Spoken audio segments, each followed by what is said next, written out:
해발 8,000m가 넘는 세계 최고봉. 지구상에서 해발 고도가 가장 높은 곳.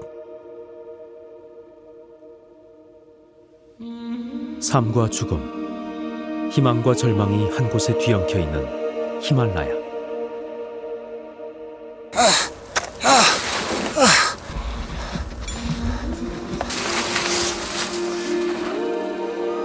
그 희박한 공기 속으로 자신을 밀어넣었던 한 사나이. 애초에 가야 할 길은 없었다. 신에게 가는 길만이 있을 뿐.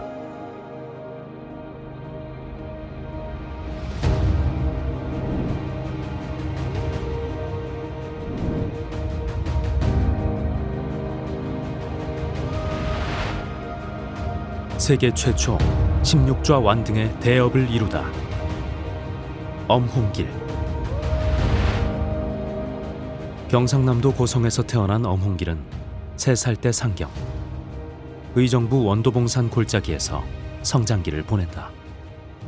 삶 자체가 산이었고, 삶 자체가 집이었고, 집 자체가 산이었고. 그러니까 그 모든 그 주거 환경, 의식주 생활 자체가 그 산 속에서 이루어지는 거니까. 대한민국 해군 특수부대에 입대.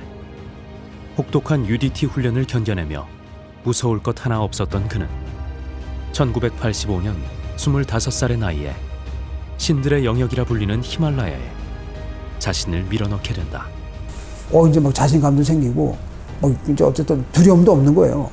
하긴 20대 초반 그때 두려운 게 뭐가 있습니까? 넘치는 힘밖에 없는 거 아니겠습니까? 16좌 중 가장 높은 산.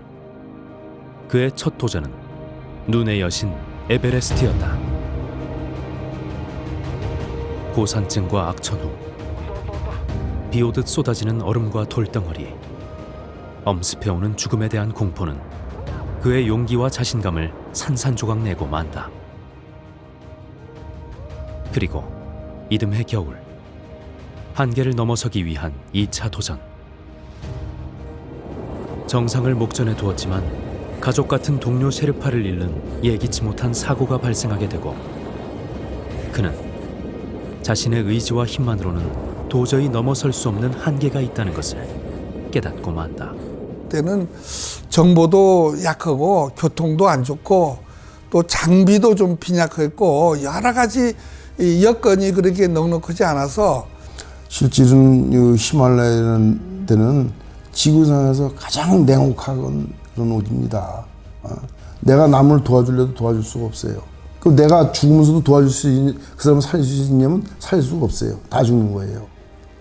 마침내 3번째 도전. 해발 8,848m.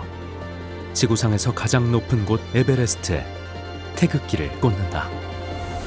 히말라야 에베레스트는 첫 번째 도전이자 성공의 기억, 그리고 동료를 잃은 산으로 기억된다.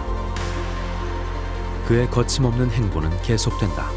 1993년 초우유, 1993년 시샤팡마, 1995년 마칼루, 1995년 브로드피크, 1995년 로체, 1996년 다울라기리, 1996년 마나슬루, 1997년 가셔부름 1, 1997년 가셔부름 2. 그가 산을 오를 때마다 대한민국의 위상은 드높아졌다. 그리고 엄홍길이는 can do it 마음만 먹어 합니다. 가서 실패를 하더라도 꼭 부닥쳐서 안 되면 그 실패 원인이 뭔가 분석해서 다시 다음 산을 찾아가는 그런 머리가 있는 훌륭한 리더로서의 산악인이 엄홍길입니다. 해발 고도 8,091m. 세계에서 10번째로 높은 봉우리, 풍요의 여신이란 아름다운 뜻을 가지고 있는 안나푸르나. 이 풍요의 여신은 그에게 감당할 수 없는 시련을 안겨주게 되는데, 4차 도전까지 한 명의 동료를 잃고 자신의 한쪽 다리마저 내주어야만 했다. 사지가 멀쩡한 사람도 내려올 때는 탈진이 돼서 이제 죽는 사람도 모르고 내려와야 되는데, 이 다리가 부러졌으니까 이 성한 사람도 못 내려오는데 어떻게 내려오겠어요? 난 완전히 죽었다고 생각했어요. 근데 2박 3일 동안 내려오는데 엄장이 내려오는 건 그건 인간이 아니에요. 인간으로서 내려오는 게 아니에요. 그건 뭐 진짜 살기 위해서 그 처절한 몸부림은 그냥 진짜 그야말로 눈물 없이 볼 수 없을 정도거든요. 모두가 만류한 무모한 5번째 도전. 그가 싸워야 하는 대상은 험준한 지형도 악천후도 아닌 바로 자기 자신이었다. 풍요의 여신은 그렇게 그를 안아주었으나 가슴속 깊이 3명의 동료를 묻게 된다. 그런 그에게 슬픔 따위는 사치였다.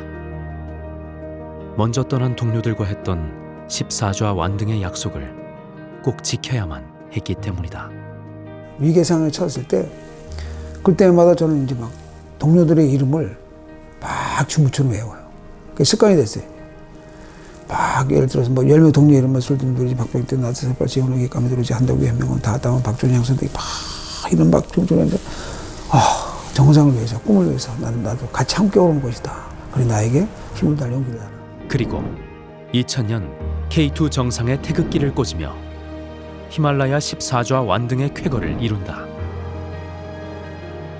이어 얄룽캉, 로체샤르에 오르며 마침내 세계 최초 히말라야 16좌 완등에 성공한다. 22년 동안 무려 38번의 도전, 자신의 2발로 세상 가장 높은 곳에 가장 많이 오른 사람, 히말라야 8000m 16좌 모두가 그를 받아주었다. 그야 뭐 기분은 뭐 말로 어떻게 딱 표현할 수 없죠. 그냥 내 어몽길이를 알았다는 자신만 갖고도 나는 너무 행복하다. 그 어몽길이가 해줘서 나는 대리만족한다. 너무 좋다. 도전하면 성공한다라고 하는 그런 우리나라의 젊은이들의 기상과 기백을 만천하에 떨칠 수 있는 영웅을 갖게 된 것을 참 다행스럽게 생각합니다. 산에서 받은 모든 것을 돌려주고 싶다는 엄홍길은 2009년 첫 팡보체 휴먼스쿨 기공식을 한 이래로 2019년 현재 히말라야의 17개의 학교와 1개의 병원을 설립한다. 그는 자신을 허락해준 히말라야에게 그리고 10명의 동료들이 잠들어 있는 그곳에 인생을 쏟아붓고 있다. 히말라야 16좌 신들의 거처에 불굴의 의지 하나로 이를 완등한 최초의 사나이. 살아있는 전설, 대한민국을 넘어 전 세계적인 영웅. 그의 이름은 엄홍길이다.